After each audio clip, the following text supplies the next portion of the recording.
ஒரு குருவி ஒரு மரத்துக்கிட்ட போய் கேக்குது, நான் இங்க கூடு கட்டிக்கட்டுமான்.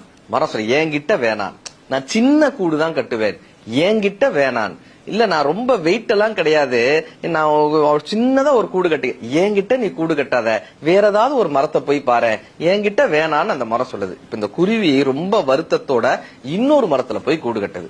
கொஞ்ச நாள்ல அங்க பயங்கர மழை, வெள்ளம். அந்த வெள்ளம் வந்ததுல இந்த மரத்தை அடிச்சுட்டு போகுது, வேரோட அந்த மரத்தை சாச்சு அந்த மரமா அடிச்சு வெள்ளத்திலேயே போகுது. இப்ப இந்த கூட்டில் இருந்த குருவி அந்த அடித்துட்டு போகக்கூடிய மரத்தை பார்த்து சொல்லிச்சான், உனக்கு தேவை, உனக்கு தேவை, எனக்கு கூட்டுக்கு இடம் தர மாட்டேன்னு சொன்னேன்ல, உனக்கு தேவை, உனக்கு தேவை. அப்ப அந்த மரம், அடித்து சென்று கொண்டே இருக்கக்கூடிய மரம் அந்த குருவியை பார்த்துட்டு சொன்னதான், உனக்கு தெரியுமா, நீ வந்து கூடு கட்டணும்னு கேட்கும் போதே நான் வேர்கள்ல வலு இழந்துட்டேன், என் வேர்கள்ல சக்தி இல்ல, நான் உயரமா இருந்து இந்த ஏரிக்கரையை பார்க்கும் போதே எப்படியும் வெள்ளம் வரும்னு எனக்கு தெரிஞ்சது, ஒருவேளை நான் அடித்து செல்லப்பட்டா உன் கூடும் அழிஞ்சிருமேன்னு சொல்லிதான் என்கிட்ட கூடு கட்ட வேணான்னு நான் உன்கிட்ட தயக்கத்தோட சொன்னேன்.